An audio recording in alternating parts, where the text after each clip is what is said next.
In the legal world, there is a combination of forces that feed a corrupt and suffocating legal system for attorneys. Law schools, law professionals, judges, and even the firms themselves for whom you work create a system, a matrix, if you will, that is nothing like what you thought when you passed the bar exam. The purpose of this podcast is to help you escape this legal matrix, leading you out of the proverbial desert to be free of the bondage of the matrix. Hosted by Bryce D. Nyer, attorney at law with over 30 years experience in the trenches of civil and criminal litigation at the state, federal, and international levels. He's a highly accomplished and resourceful legal professional, a true master of his craft, and he's here to help you get your life back. Here's your host, Bryce D. Nyer. All right. This is Bryce D. Nyer coming at you from Fayetteville, North Carolina, home of Fort Bragg, and we are here for another episode of, yes, say it, Escape the Legal Matrix. That's right, going from bondage to where? To freedom. Freedom. So good morning, good afternoon, good evening, good afternoon, wherever you may be. So we're going to talk tonight about this subject called war. W-A-R, war. Now, most of you immediately start to think of war as like, well, battles that are, going on maybe in the Middle East, World War I, World War II, the Civil War, the Revolutionary War, the Vietnam War, the Korean War. There's been so many wars throughout the history of mankind that, wow, about lost count. But we're going to talk a little bit, as long as I don't lose my voice tonight, about this topic of a different type of war. And that's the war that goes on every day within you.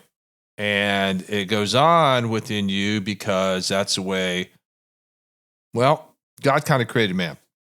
He didn't create man and woman to really initially be at war with anybody, or especially with him. But once sin entered into the world in the Garden of Eden, that changed the game right then and there, because then the war really began between good and evil. And you kind of see that playing out every day across the world now. The world has just gotten a lot more insane, a lot more crazy. And some people go, golly, man, you're talking about a really dark subject. Can't we talk about going to Aruba, or some other exotic place? I'm like, no, we're not. And it's not all necessarily doom and gloom. It's just that you have to have a recognition, especially as law students going to eventually be lawyers in this war against the legal matrix. And it is a war. And you have to understand that sometimes war is going to be with yourself. And as we've discussed on earlier episodes, you have a number of domains that you have to pay attention to: body, being, balance, business, and then fulfillment. And in each one of those domains, it's going to require consistency, repetition, and effort. For example, in body, which consists of nutrition and, physical fitness. I mean, there are days I'm at war where man, I just, oh man, the spirit may be willing, but the damn body sure isn't, doesn't want to get out of bed, and I have to make myself. And you think after all these years of working out, it would get easier, but it doesn't. I mean, your body starts to just kind of resist. It's like, look, man, we've been through this, the wear and tear, and your body will wear and tear. But it's necessary to do some form of exercise, and in that particular domain.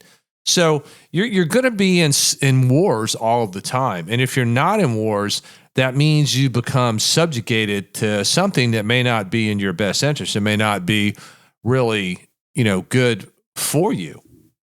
So I would have you consider that some wars are good wars. Some wars are meant to be fought. Because as you continue forward in life, especially law students, as you eventually enter into the war zone of the legal matrix, you're going to have to make some tough decisions, some tough choices. And if you can't lead yourself, how are you going to lead others? How are you going to lead your clients? How are you going to lead your teams that work with you and for you?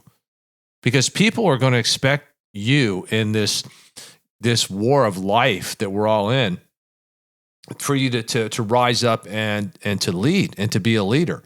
And if you can't lead yourself, there's just no way you're going to lead others.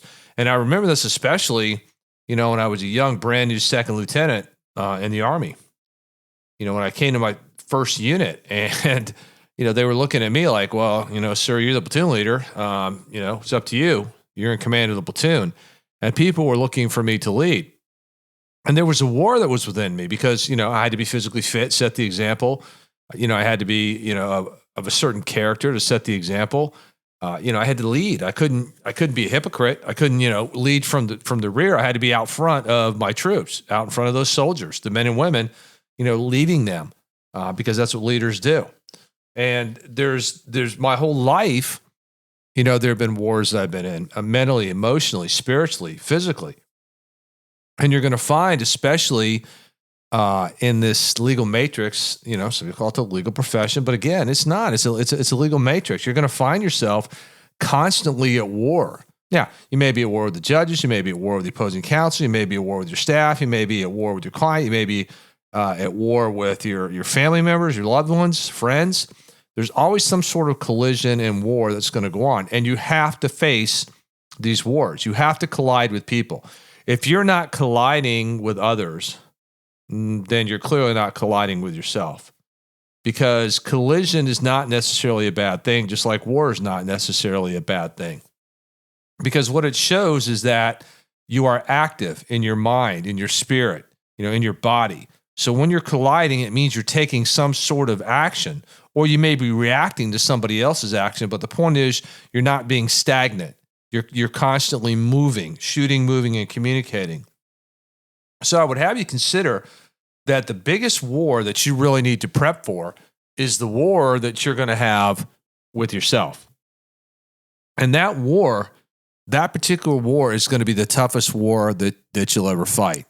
For example, there'll be wars, as we talked about, in body. Hey, do I feel like working out? Or, man, I'd really like to have another beer or a couple beers or a couple sugar drinks, and things you shouldn't have or things you shouldn't put in your body.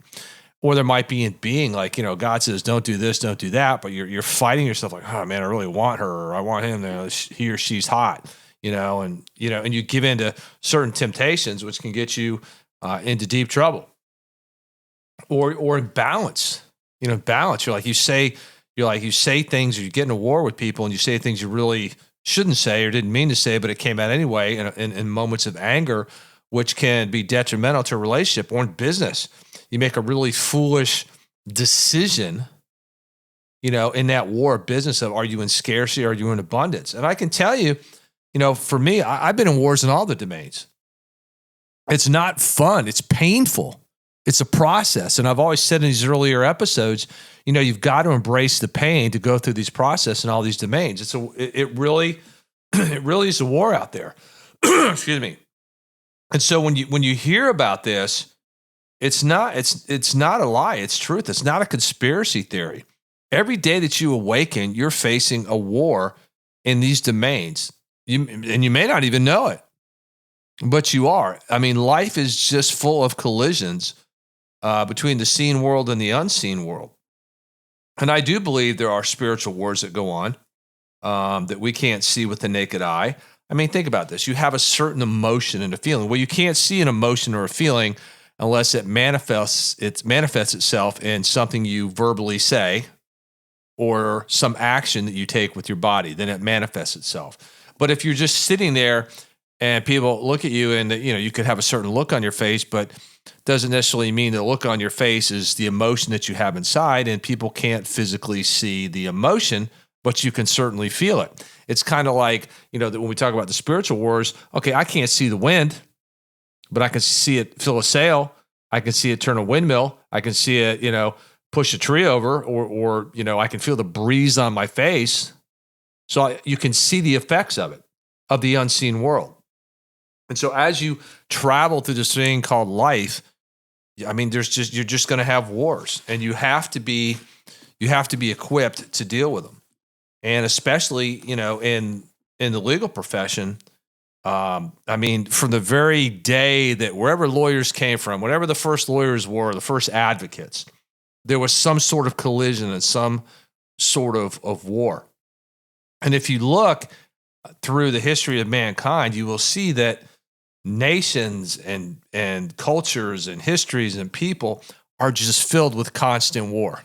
Now, it may have been a war for people, maybe in a war for gold, silver, some precious metal, land, whatever it is. There's always been some sort of war that has eclipsed the human race.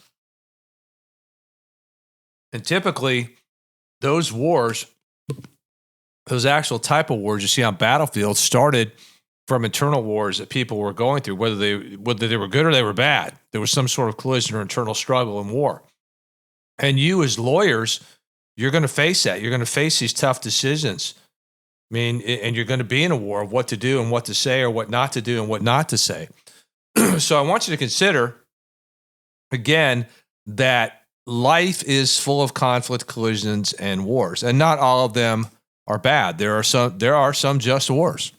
There are some just wars, like World War II.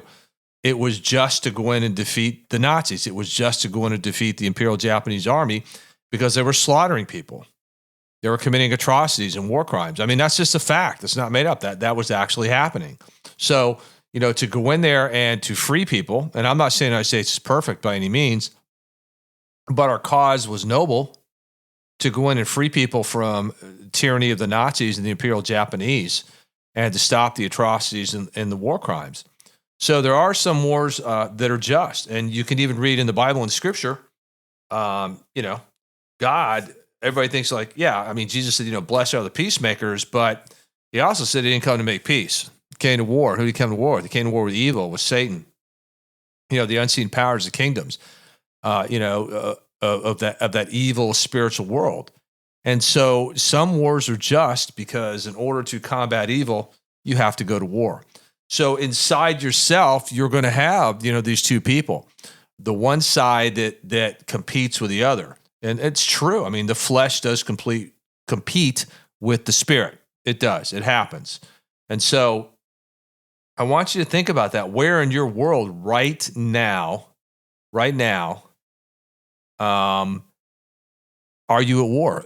I mean, especially with yourself. Where are you at war with yourself? And what can you define that war? Can you write it down in detail? What is the war you're dealing with inside yourself, and how are you going into combat? What's your arsenal? What are your weapon systems?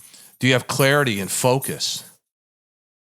Do you understand what this thing is we call the impossible game? Because these are the type of terms you're going to hear as we progress and escape the legal matrix, and as we continue to roll out our programs for law students, college students, even high school students, called the Junior Partner Program, to where they come in and do everything that I do, and come in and you learn to wage war. But the biggest war you're going to learn to navigate through and to conquer is the war within yourself. Okay, so I want you to ask that better question. Where are you at war with yourself? What type of war are you in? And what sort of arsenals and weapon systems are you equipped with to prevail in the war that you have with yourself? So think about that. Let me know. And I look forward to talking to you again on another episode of Escape the Legal Matrix. This is Bryce D. Nyer coming at you from Fayetteville, North Carolina, home of Fort Bragg and Love and Light. And we are out of here.